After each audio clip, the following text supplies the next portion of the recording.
Hey, welcome to another Countdown to Outbound. I'm Mark Hunter. Hey, and I have got my cup of coffee.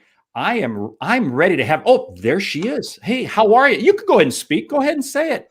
I can talk now? Oh, thank goodness. Hey, this is improv. This is improv, right? This is. I mean, I'll keep talking until you tell me to shut up, Mark. Okay. I mean.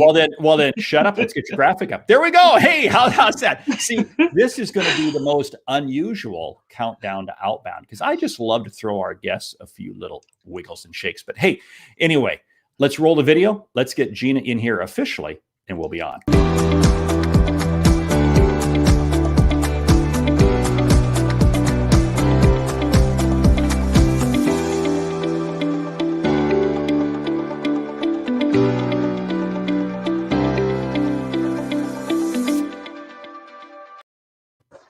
There we are, officially on. Welcome, Gina. Welcome to Countdown to Outbound. See, I just had to throw you a little curve, you know. I love a curve. I love a curve. People want to throw it to me. They want to see how I handle it, and I don't sweat it, Mark. Well, I know you don't. And hey, we got to get right into it because you are the improv champion. In fact, we should have there should be an award. There should be an award series, Improv Sales Championship. You know, think about that. Think about that.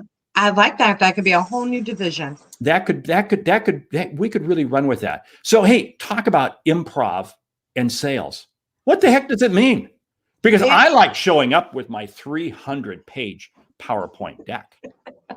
I like to walk people through every single page. How can I improv if I have a 300-page deck? Come on, please get real.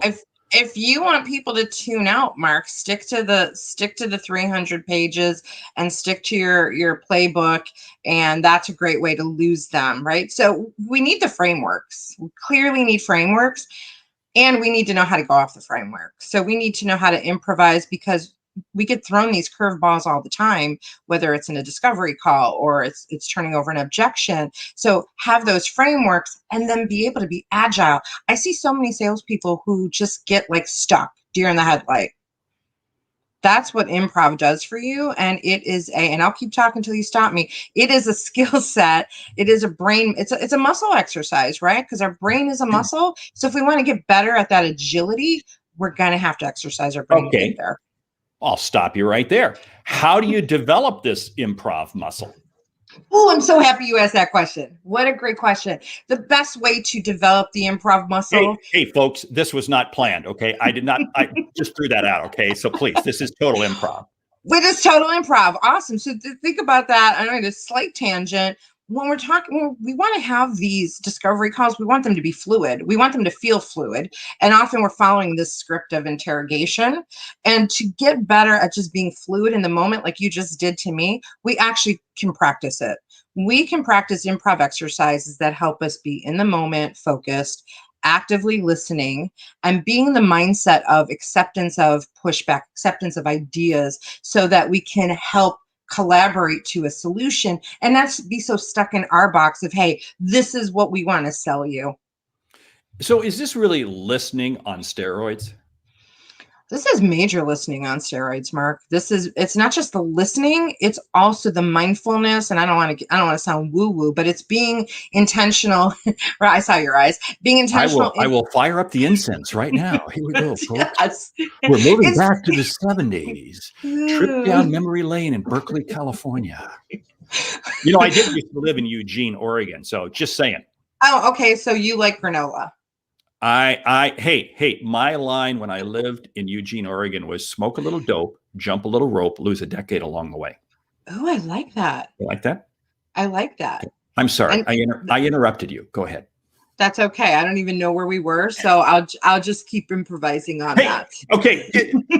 I'm really liking you because I sense a little ADHD in you. And what? I know I have a little bit of that in me, but I think that's what makes salespeople really good. Okay, so we'll back up the truck. We won't run over anybody. Yeah, that's right. We won't. And Wally's out of the way. We won't hurt Wally. That's an inside joke, people. You were talking about how do we really develop this whole listening thing, and so it's a practice, Mark. Right? There are exercises that we do in improv that force us into the listen. So I owned an improv comedy theater for 11 years in tandem with a sales training company.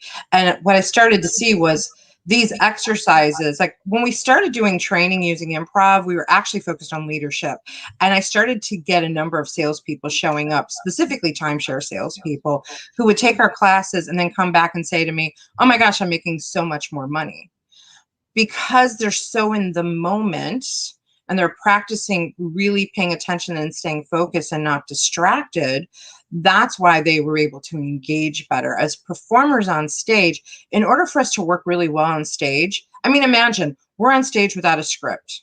We have no script. We have to entertain the audience. We have to engage them. We have to make them laugh. We have to pull in the suggestions that they give us and make them feel special. And the only way to do that is to intentionally focus with your ears and with your eyes. Wow. I want to run with that for a bit because there's a line that I like to use. You got to play the customer's music.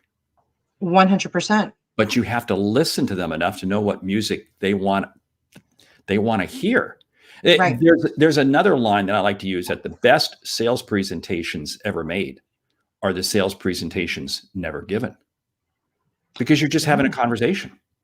I mean, Exactly. What customer really wants to sit there and listen to a presentation? I mean, even I can't stand demo calls. I can't stand, oh, we're going to take you through a demo of the software.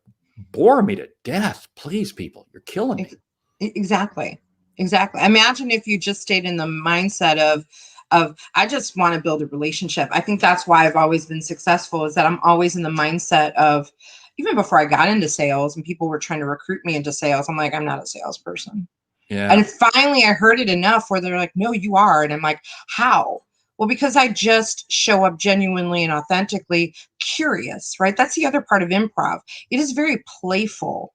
It's about bringing back that curiosity and playfulness that you had as a kid that you stopped using. And when you're curious, people lean into that because you're leaning into them. Okay, now you did improv. So you're standing up on stage, you're doing improv comedy. And how much of your act is reading the audience? How much of your act is responding to the audience? 95%. Boom, drop the mic there, folks, right there. Did you hear what she just said? Yeah. Did you hear what she just said? You're on stage doing improv and it's 95%. That's the same thing in sales. Right. That's huge. It is huge. And that's where I think, my chops got really good, because I can read an audience so well, even in this virtual world. Now I'm making eye contact with you through my camera lens, but in training or on sales calls, I'm reading what's going on screen behind me to read people so that I can understand where they're coming from. The first thing that we teach improv performers is to really focus on the first thing. When an audience laughs, the first time that they laugh, we have to instantly go in our head, why'd they laugh? And we actually go through a process in our head called drilling it down to the universal truth. Drilling it down to, why did they just laugh? What did they just laugh at? What was funny about that? And every audience is different. So an audience will laugh at one thing tonight and a different thing tomorrow night. So it's about that moment. It's not about tomorrow or yesterday.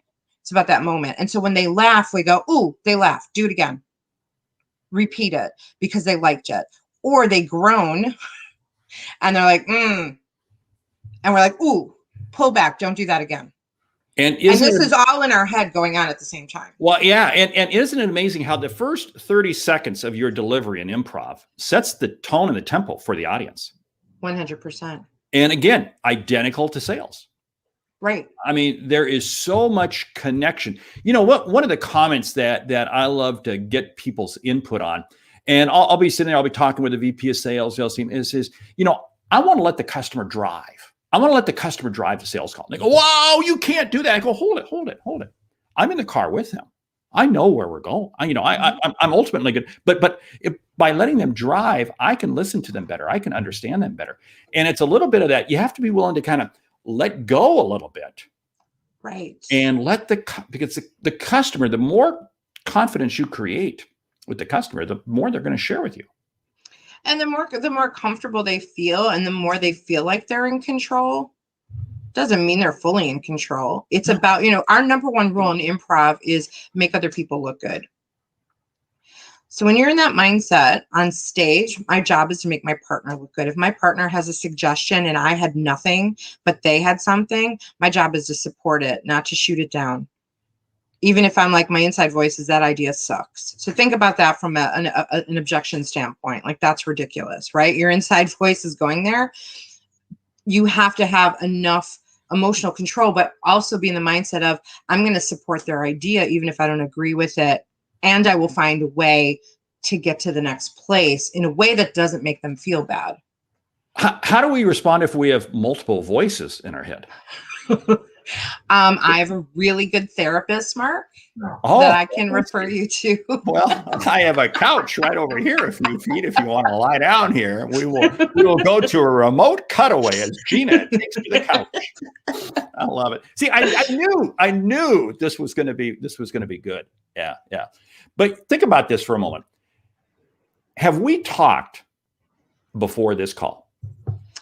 No, I mean, we've had some emails and we met once years ago at a conference. Really? Okay. Yeah, you probably don't even remember. It was a Salesforce conference in New York. I absolutely apologize but now think about this for a moment. We didn't know each other. We traded a few emails and so forth. Mm-hmm. And yet we've connected here, and in just, 11 short minutes, right, we've really connected, and we're both sharing. Again, identical to a sales call. Right. And why do you feel like how's that connection feel to you that it happened so quickly? What was it that made that happen for you? Well, there's two pieces to it. A, you're very comfortable to converse with. Very, very comfortable. So that's one. But two, and it's another line that I love to use, is that your reputation arrives before you do. Mm-hmm. I'd heard a little bit about you. It's all positive news. Don't worry about it. All positive. Who's talking? Yeah. Hey, I will never reveal names. Okay. I will never reveal names. Okay. I have sources. Yeah. Undisclosed sources. And so your reputation, so between your reputation and then just the chemistry of how we click, it's amazing. And again, identical to the sales process. Mm-hmm.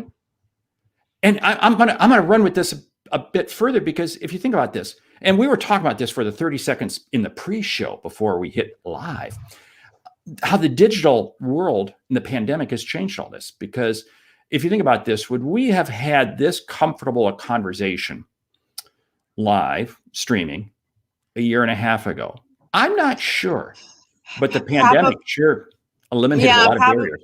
Yeah, I think a lot of us, and what we do, what you and I do, prior to the pandemic, we were doing these kinds of things, probably not to this extent.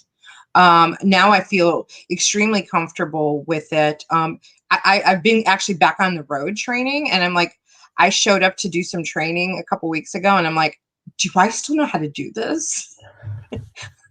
Oh, what do I do with a breakout session? I'm so used to sending him into a breakout room. I'm like, what do I do with this? I'm going to share right here. This is funny. I was asked to facilitate. It was a small group of about 30 people.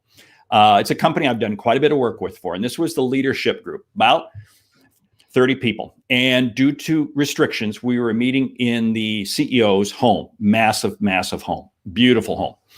And it's the middle of winter in Michigan. And so we're asked to take off our shoes. That's fine. That's cool. That's good. Mm-hmm. Thank goodness I was asked to take off shoes, because I had flown out the night before, arrived late at night. And it was the first trip I'd taken in about a month. I'm leaving later that day, and I'm putting my shoes on. I noticed I'm not wearing matching shoes. I love it. I am not wearing matching shoes. And I mean, I have two kind of soft brown shoes. They're very, very similar. And I had one of one and one of the other. Yeah. Could you imagine if that had been a major keynote and I'm on stage and, hi, people. Yes, I normally wear different shoes just to see if you will notice. Well, I can't imagine it, Mark, because it has happened to me. I showed up with two different pair of high heels. Okay. It's happened to me. I haven't shown up with different high heels, so I'm sorry. I don't know. I mean, I've heard things about you too, but that's another. Whoa. That's another conversation for That's another another time. conversation. Okay. So now, because this is interesting, because again, this is something interesting. Men, and it's unfair, men can get away with a lot more from a dress standpoint than women. Mm-hmm. Because women's dress just gets critiqued a lot more by women. So you show up with two different high heels. How'd you handle that? Oh, that I'm so happy you asked that, because I was ready to actually jump into that, because this is another part of improv. We love failure. And as a matter of fact, when I'm teaching courses around it, I talk about not about embracing failure or failing forward. I say solicit failure. And the people say, what do you mean by that? I'm like, look for things to go wrong. Expect things not to just be broken, but break them yourself. Because when we go into it with that mindset, then everything feels stress-free, because I'm like, something will break, something will go wrong. I'll wear the wrong shoes. And there's something fun about, oh, look what Gina did.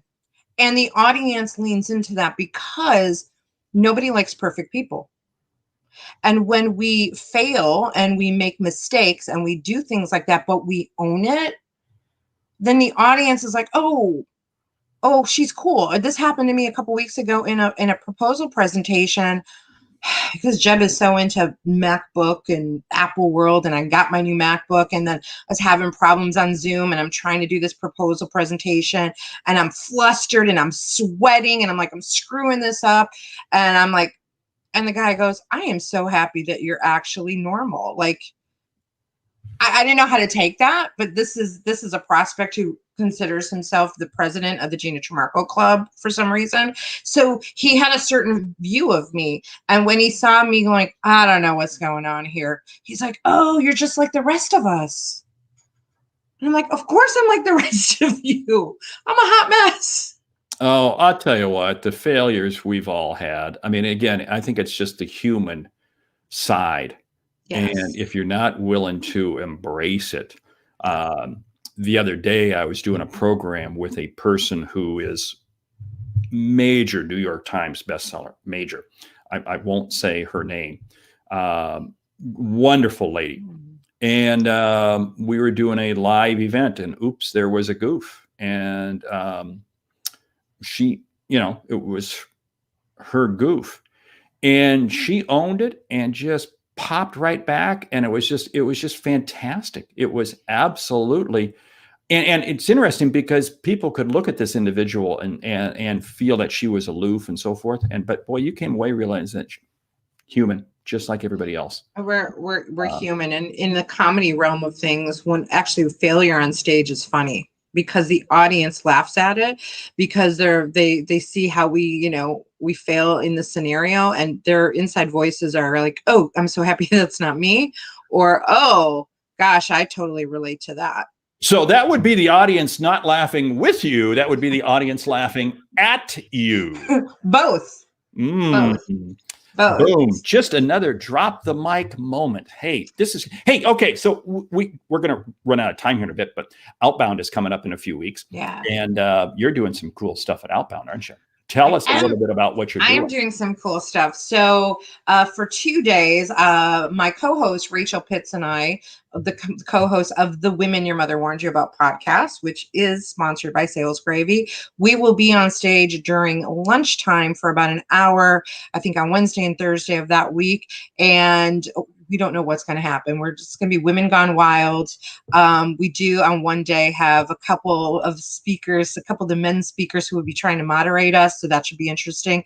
So we'll be talking a little bit about how Women Your Mother Warned You About got started and what that means, but we'll also be interviewing other people at Outbound during that lunchtime. And then I have a session on spontaneous selling. So taking improv and how do we use it in sales. So I've got a couple different things going on. Okay. Now I'm going to tell you better be very careful, because I'm following you as the opening keynote after lunch on that first day.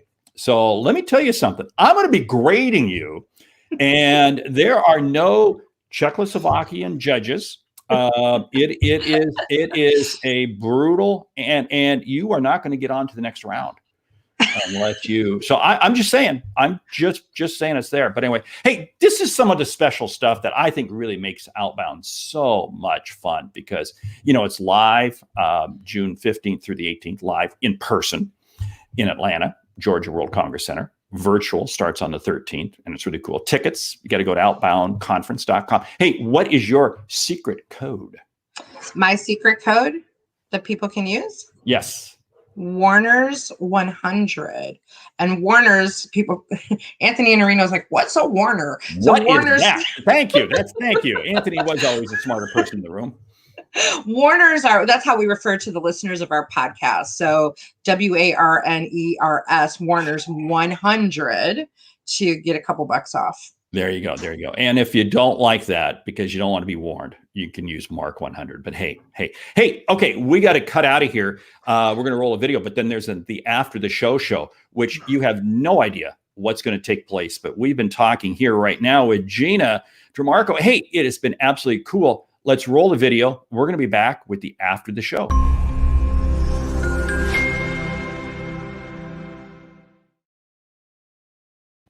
Okay, that was fun. Now we're still live, so be careful what you say.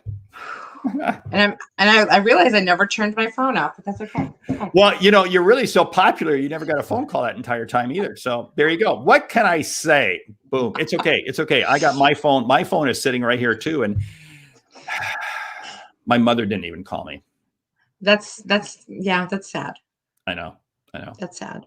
Hey, you really you're kind of a kick to hang out with, and your podcast is crushing it. I've talked to a couple people who have been guests on your podcast, but I have not been a guest yet on your podcast. Clearly, I did say to you somewhere on LinkedIn, we need to get you on the show.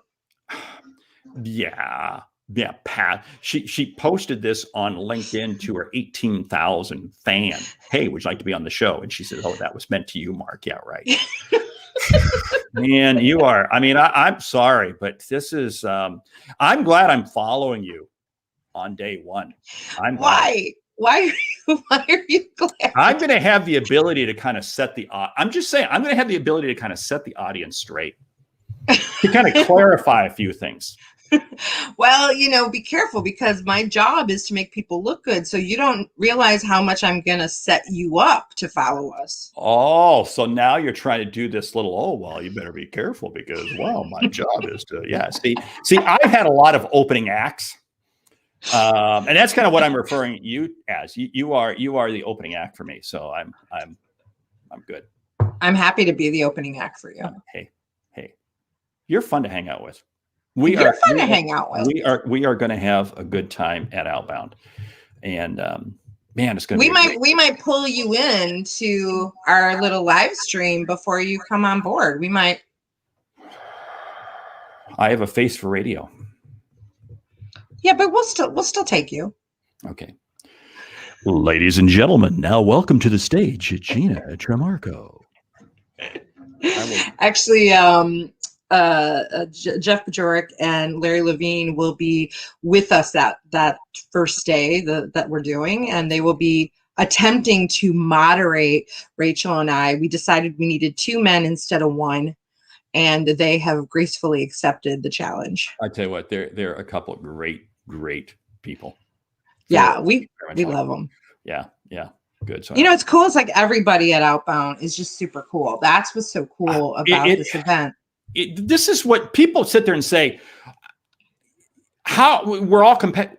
No, yes and no. I mean, yes, we're competitors, but no, we're not, because it is a sales community. Right. And as again, we were talking before the show, there are so many opportunities out there. I can't be you, you can't be me, and I can't be Anthony, I can't be Larry, right. You can't be, we all have our own voices. Yeah. And there is so many opportunities, and if we lift up the sales community, we all win. 100%. And that's what I love about working at Sales Gravy since leaving my own business to join Jeb.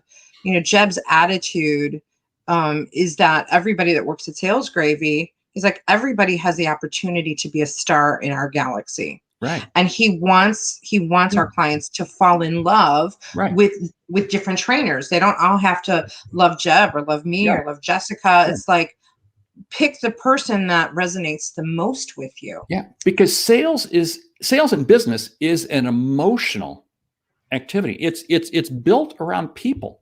And that human connection. And I think because of the pandemic, human connection is more important than ever.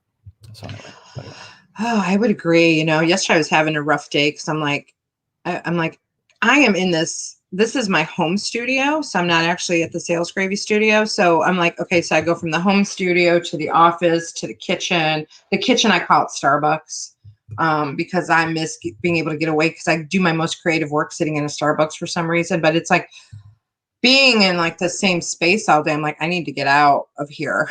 This is holding me back. I hear you. And right now my dog has to get out of here too. So, hey, I'd better let Kramer go do his thing, right? Yeah, and I probably should feed my dogs.